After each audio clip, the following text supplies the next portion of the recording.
हरे कृष्ण।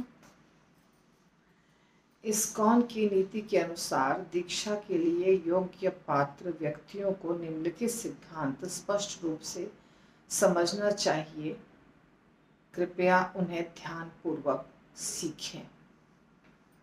ये है पेपर जो आपको इस्कॉन में मिलेगा, हिंदी, इंग्लिश, मराठी तीनों भाषाओं में।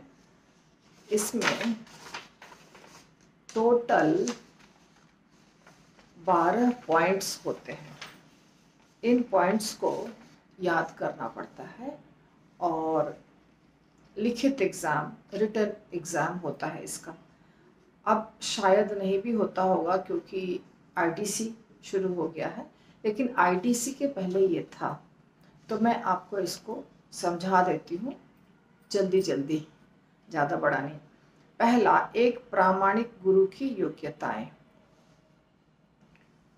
तो ये वन टॉपिक, एक प्रामाणिक गुरु की योग्यताएं, एक टॉपिक हुआ। उसके अंदर 5 पॉइंट्स हैं। पहला, वो प्रामाणिक गुरु परंपरा में आने चाहिए। गुरु जो होते हैं वो परंपरा में होने चाहिए। ऐसे ही कोई कहता है कि मुझे ज्ञान है, मैं भगवत गीता पढ़ा हूँ, मुझे कृष्ण के बारे में बहुत कुछ पता है, तो उसे हम गुरु स्वीकार नहीं कर सकते हैं। 4 परंपराएं प्रामाणिक हैं, उनमें से किसी एक परंपरा में गुरु आने चाहिए। ब्रह्म परंपरा, कुमार, श्री और रुद्र, ये 4 परंपराएं हैं। इसके बारे में डिटेल में मैं शॉर्ट्स में बनाऊंगी या तो कोई दूसरे वीडियो में बनाऊंगी। तो इसमें से किसी न किसी परंपरा में आने चाहिए। हमारा जैसे ब्रह्म, मध्व, गौड़ीय परंपरा है, वैसे ही रुद्र परंपरा होता है, लक्ष्मी जी का श्री संप्रदाय होता है, कुमार संप्रदाय होता है और हमारा ब्रह्म। तो 4 ही कलयुग में प्रामाणिक संप्रदाय है, उसमें से किसी न किसी परंपरा में गुरु को होना चाहिए। ये पहला पॉइंट है। दूसरा, उसे भगवान कृष्ण की शुद्ध भक्ति का विज्ञान आना चाहिए। तीसरा, वह वैदिक शास्त्रों का ज्ञाता और दूसरों को वैदिक सिद्धांतों से निष्कर्ष में विश्वास दिलाने योग्य होना चाहिए। इसके हिंदी ट्रांसलेशन में गलतियां हैं। तो वैदिक शास्त्रों का ज्ञाता, उसे शास्त्रों का ज्ञान होना चाहिए। जो हमारे शास्त्र हैं प्रामाणिक, उनका ज्ञान होना चाहिए। और शास्त्रों से जो निष्कर्ष निकलता है उसको विश्वास दिलाने की क्षमता होनी चाहिए। ठीक है। जैसे सुखदेव गोस्वामी ने बहुत साधारण भाषा में सारे लोगों को समझाया था श्रीमद् भागवतम, वैसे ही गुरु को समझाने भी आना चाहिए। जो भी तत्व हमारे शास्त्रों में है वो तत्व गुरु को समझाने आना चाहिए। ये है एक पॉइंट। और आत्मसंयमी होना चाहिए, सेल्फ कंट्रोल। गुरु के अंदर कंट्रोल या संयम की भावना होनी चाहिए। उन्हें संयम आना चाहिए, संयमित जीवन व्यतीत करने वाले होने चाहिए गुरु। 5वां, उसे अपने उदाहरण से शिक्षा देनी चाहिए। जो हमको वो सिखा रहे हैं वो खुद भी प्रैक्टिस कर रहे हों। जैसे हमें अगर सिखाते हैं मंगल आरती में जाना चाहिए तो मंगल आरती में वो खुद भी जाने चाहिए। यदि हमें सिखाते हैं माला करना चाहिए तो माला वो खुद भी करनी चाहिए।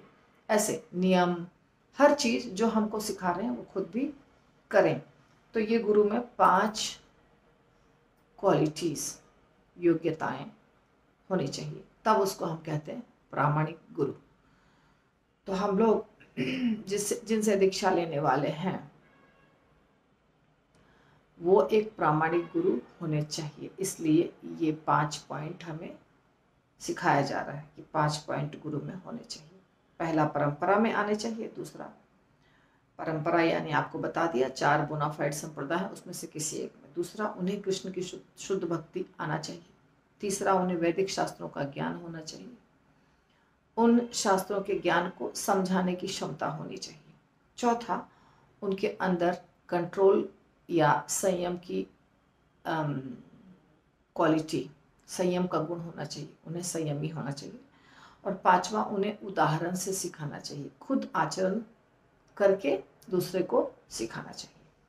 तो ये आपका पहला पॉइंट कंप्लीट हुआ। जैसे मैंने बताया 12 पॉइंट होते हैं इसमें, इस पेपर में 12 पॉइंट है। ये आपको किसी भी इस्कॉन में मिल जाएगा या शायद नेट पे भी होगा, पता नहीं। इस्कॉन के वृंदा देवी सेंटर में ये मिलता है। तो पहला पॉइंट को पहला पॉइंट के अंदर 5 छोटे पॉइंट्स होते हैं, तो ये हो गया। दूसरा, एक गुरु स्वीकार करने की आवश्यकताएं। गुरु हमें स्वीकार करना है, तो क्यों करना है, इसके लिए 3 पॉइंट। पहला, वह वैदिक ग्रंथ बहुत खराब हिंदी है, क्योंकि ये असली को बार बार प्रिंटिंग करा के, टाइपिंग करा के इसको खराब कर दिया है।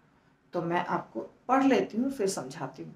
वह वैदिक ग्रंथों का मत है कि एक व्यक्ति को वैदिक ज्ञान समझने और सत्य की अनुभूति करने के लिए एक गुरु स्वीकार करना चाहिए। तो यहाँ वह नहीं होगा, यह वैदिक ग्रंथों का मत है कि एक व्यक्ति को वैदिक ज्ञान समझने और सत्य की अनुभूति करने के लिए एक गुरु स्वीकार करना चाहिए। तो गुरु स्वीकार करना चाहिए, ऐसा वैदिक ग्रंथों में बताया गया है। जितने वैदिक ग्रंथ हैं, वैदिक ग्रंथ होते हैं 4 वेद, पुराण और उपनिषद, ये सब। तो वैदिक ग्रंथों में बताया गया है कि हर व्यक्ति को गुरु स्वीकार करना चाहिए।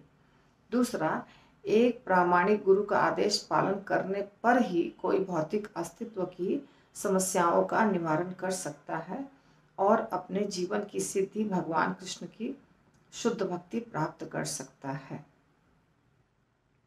तो प्रामाणिक गुरु, यदि हमारे जीवन में प्रामाणिक गुरु हैं और हम उनके आदेशों का पालन करके ही अपना जीवन बिता रहे हैं, तो ही हम इस भौतिक दुनिया में भी सुखी रहेंगे और इसको छोड़ने के बाद भी, क्योंकि इस भौतिक दुनिया में भी बहुत कष्ट है।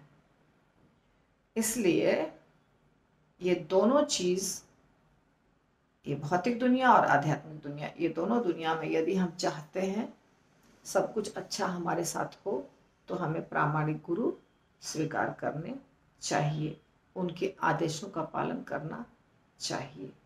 तो हमें कृष्ण की शुद्ध भक्ति भी प्राप्त होगी और ये जीवन भी हमारा अच्छे से चलेगा। ये दूसरा पॉइंट हो गया। तीसरा, इस बात पर बल देने के लिए स्वयं भगवान ने गुरु स्वीकार किया है।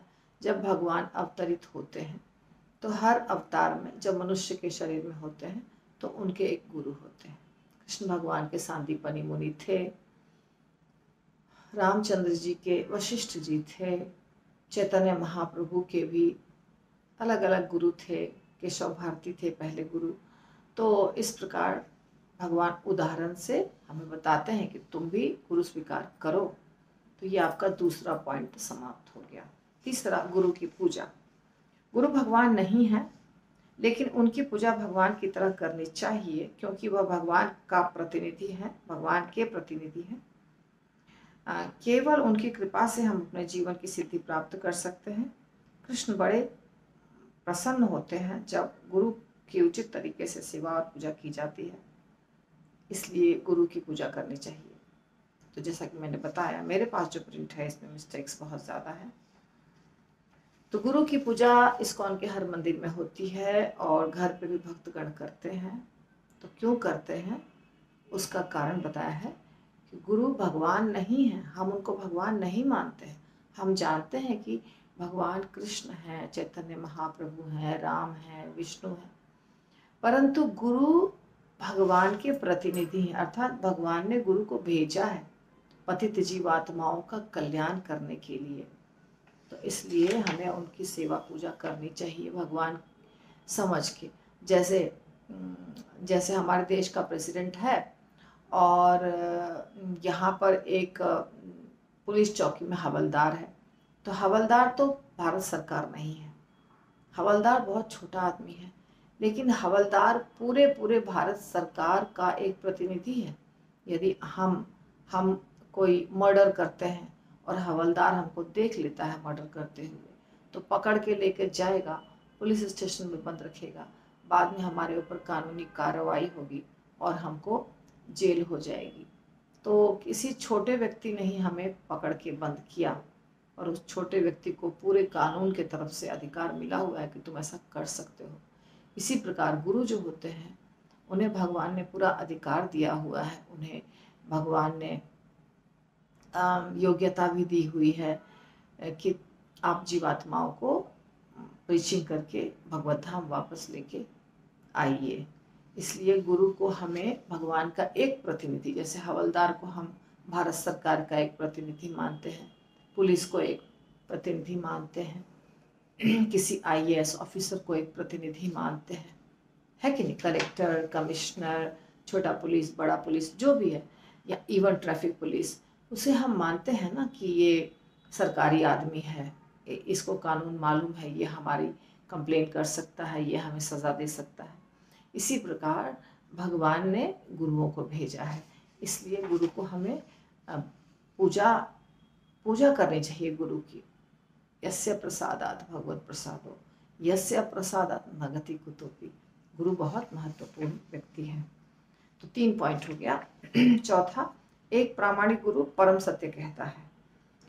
तो एक प्रामाणिक गुरु सख्ती से वैदिक आदेशों के अनुसार और पूर्ववर्ती आचार्यों के उदाहरण से शिक्षा देता है। वास्तव में वह परंपरा में जो कहा गया है उसे ही दोहराता है। इस प्रकार हमें समझना चाहिए कि ऐसा प्रामाणिक गुरु पूर्ण सत्य कहता है। यदि गुरु श्रील प्रभुपाद की शिक्षाओं के विपरीत कोई मनगढ़ंत दर्शन प्रस्तुत करता है या वो 4 नियमों को भंग करते हैं तो और स्वयं को GBC के निर्देशों के अनुसार नहीं सुधारते हैं, तो उन्हें इस्कॉन के भीतर एक प्रामाणिक गुरु के रूप में स्वीकार नहीं करना चाहिए। प्रामाणिक गुरु जो होते हैं उनके लिए जो पहला पॉइंट में 5 बताया गया है वो क्वालिटीज़ होना चाहिए। और यहाँ बताया जा रहा है कि जो भी कहते हैं वो वैदिक आदेश के अनुसार कहते हैं। प्रभुपाद के बुक्स, हमारी परंपरा, जो हमारा जो ग्रुप है भक्तों का, ये एक संस्था के अंदर है, उसका नाम है इस्कॉन। तो इस्कॉन के आचार्य हो गए श्रील प्रभुपाद। तो प्रभुपाद ने जो नियम बनाया है, प्रभुपाद ने जो पुस्तकें लिखी हैं, उसके अनुसार गुरु को कार्य करना होगा। यदि गुरु उसके अनुसार कार्य नहीं करते हैं तो उन्हें हम गुरु नहीं स्वीकार करते हैं इस्कॉन में। और प्रभुपाद क्या बताए हैं? प्रभुपाद बताए हैं जो गौड़ीय वैष्णव चैतन्य महाप्रभु या श्रील व्यासदेव जी, सुखदेव गोस्वामी, ये सब जो बोले हैं भगवान स्वयं, वही प्रभुपाद बताते हैं। इसलिए प्रामाणिक गुरु को वैसे ही आदेशों का पालन करना चाहिए। ये हो गया चौथा पॉइंट। 5वां, एक शिष्य की योग्यता और उत्तरदायित्व। अब हम शिष्य बनने जा रहे हैं तो हमारी क्या योग्यता होनी चाहिए, ये भी ज़रूरी है। पहला, उसे अपने गुरु से श्रवण और जिज्ञासा करनी चाहिए। गुरु के कैसेट्स को, CD को, YouTube पर आजकल बहुत सारे मीडियम है, तो गुरु के वचनों को सुनना चाहिए, ठीक है, और उनसे पूछना चाहिए प्रश्न भी। दूसरा पॉइंट, उसे समर्पित और नम्र होना चाहिए। शिष्य को समर्पित होना चाहिए और नम्रता का भाव होना चाहिए।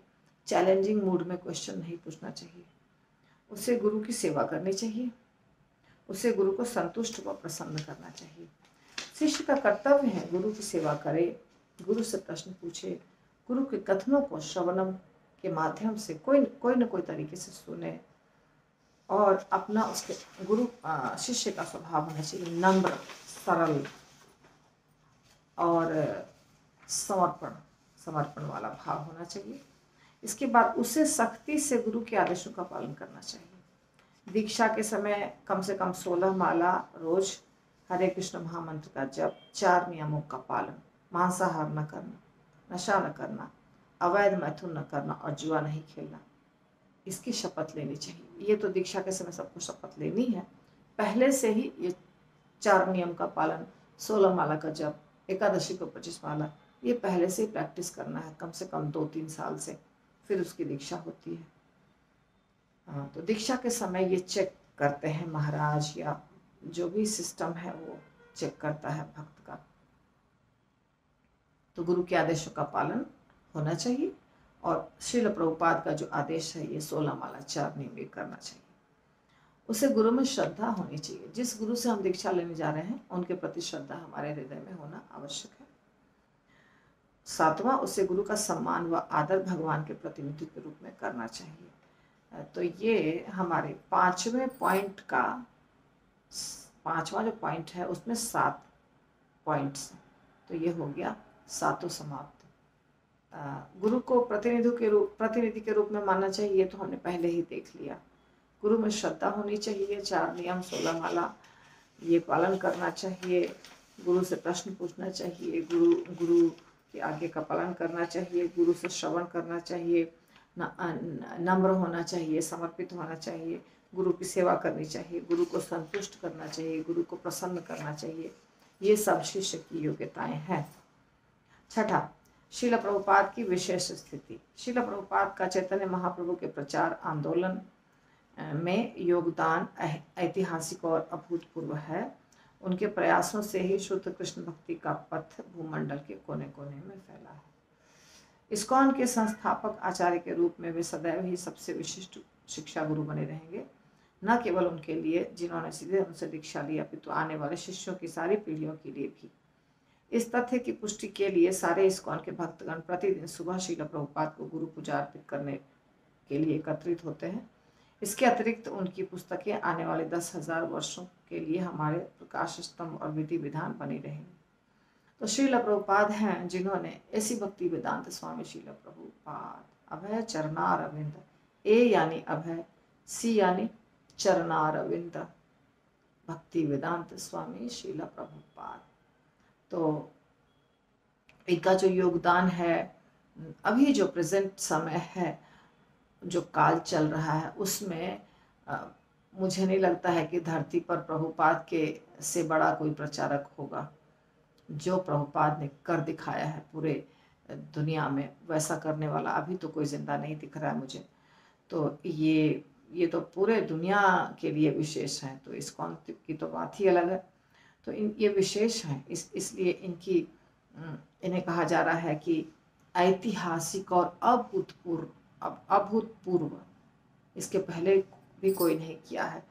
तो इन्होंने पूरे पृथ्वी पर कोने कोने में कृष्ण भक्ति का प्रचार किया। और ये संस्थापक आचार्य हैं, सबके शिक्षा गुरु हैं। इनकी पुस्तकें 10,000 सालों तक कम से कम प्रकाश फैलाएगी पूरी दुनिया में। तो हर दिन सुबह में गुरु पूजा में प्रभुपाद की पूजा होती है सारे इस्कॉन में, और ये होती रहेगी। ऐसा नहीं है कि अगला जनरेशन का जो चलेगा, जब उनके गुरु बनेंगे अगला प्रभुपाद के आगे वाले जनरेशन में, तो प्रभुपाद का बंद हो जाएगा, ऐसा नहीं है। प्रभुपाद का हमेशा होता रहेगा। प्रभुपाद स्पेशल है। 7वां श्री कृष्ण परम भगवान है। तो 6ठा नंबर मतलब 6 पॉइंट हो गया, 12 में से 6 हो गया। 7वां है श्री कृष्ण परम भगवान है। हम श्री कृष्ण को परम भगवान स्वीकार करते हैं क्योंकि यह वैदिक शास्त्रों का मत है। इसके अतिरिक्त भूतकाल के सभी महान ऋषियों ने, नारद, असित आदि ने भी इस तथ्य की घोषणा की है, और अंततः भगवद गीता में स्वयं श्री कृष्ण यह घोषणा करते हैं। श्लोक है भगवद गीता में जहाँ अर्जुन कह रहे हैं, परम धाम परम ब्रह्म परम धाम पवित्रम परमं भवान शाश्वतम आदिदेवम अजम विभुम परम ब्रह्म परम धाम पवित्रम परमं भवान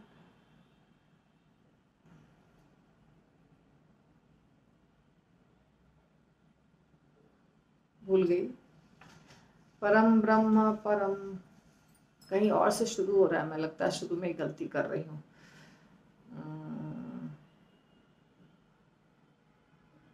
पुरुषम शाश्वतम, हाँ, परम ब्रह्म परम धाम पवित्रम परमं भवान पुरुषम शाश्वतम दिव्यम आदिदेवम अजम विभुम आहुस्ता त्वाम ऋषयः सर्वे देवर्षि नारदस्तथा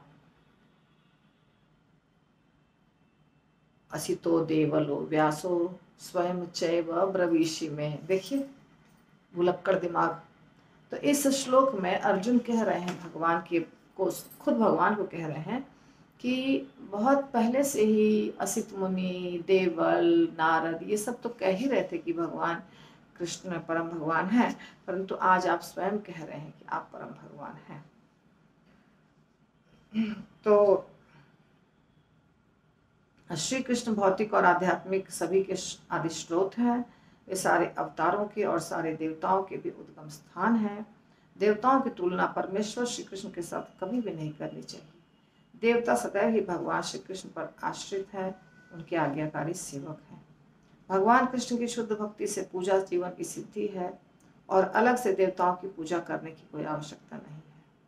उदाहरण दिया जाता है कि पेड़ की जड़ में पानी डालने से पूरे पेड़ में अपने आप पोषण हो जाता है, अलग से पत्तियों और टहनियों को पानी देने की जरूरत नहीं होती। उसी प्रकार भगवान श्री कृष्ण के भक्त समझते हैं कि कृष्ण जो सभी के स्रोत हैं, उनकी पूजा अपने आप में परिपूर्ण है और सही है और अन्य प्रकार के किसी पूजा की आवश्यकता नहीं है। तो ये श्रीमद् भागवतम का उदाहरण है। पेड़ और पेड़ की जड़, तना और शाखा। जड़ भगवान कृष्ण है, तना शाखा सब देवता देवी गण हैं। जैसे किसी पेड़ के जड़ में पानी डाले तो तना में और पत्तों में और फूल में, फल में अपने आप पहुंच जाता है, इसी प्रकार यदि भगवान कृष्ण की भक्ति किए तो सारे देवी देवताओं को भी संतुष्टि मिल जाती है, अलग से करने की आवश्यकता नहीं होती है। भगवान भगवत गीता में तो बहुत जगह बोल रहे हैं ना कि मैं ही परम भगवान हूँ और भगवान ही सर्व कारण कारणम, ऐसा ब्रह्मा जी ने भी कहा है ब्रह्म संहिता में। ईश्वर परमा कृष्ण सच्चिदानंद विग्रह अनादिरादि गोविंद सर्व कारण कारण। और भगवान ने स्वयं कहा है भगवत गीता में। तो भगवान पेड़ की जड़ हैं और बाकी देवी देवता पेड़ के शाखाएं और पत्ते इत्यादि। तो ये हो गया 7वां पॉइंट। 8वां चार नियम। 4 नियम का पालन करना होता है। धर्म के 4 स्तंभ है, दया, तपस्या, शौच और सत्य। और ऐसे 4 कर्म जो इनको नष्ट कर देते हैं वो है मांसाहार करना, नशा करना, अवैध मैथुन करना और जुआ खेलना। तो ये पाप हैं। तो ये पाप अगर करते हैं तो धर्म के स्तंभ गिर जाते हैं। तो जिसे भगवान की शुद्ध भक्ति विकसित करना है उन्हें इन पापों से दूर रहना चाहिए, तभी कृष्ण भावनामृत में प्रगति हो सकेगी।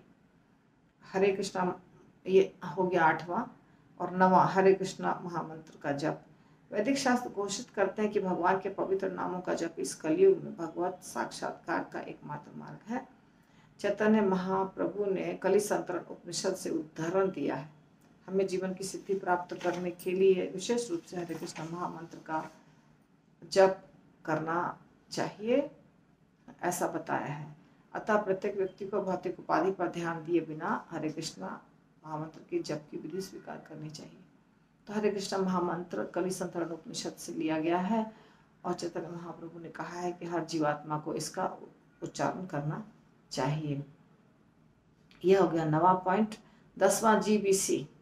श्रील प्रभुपाद उस समय भी जब इस पृथ्वी पर थे गवर्निंग बॉडी कमीशन यानी GBC बनाए थे और उन्होंने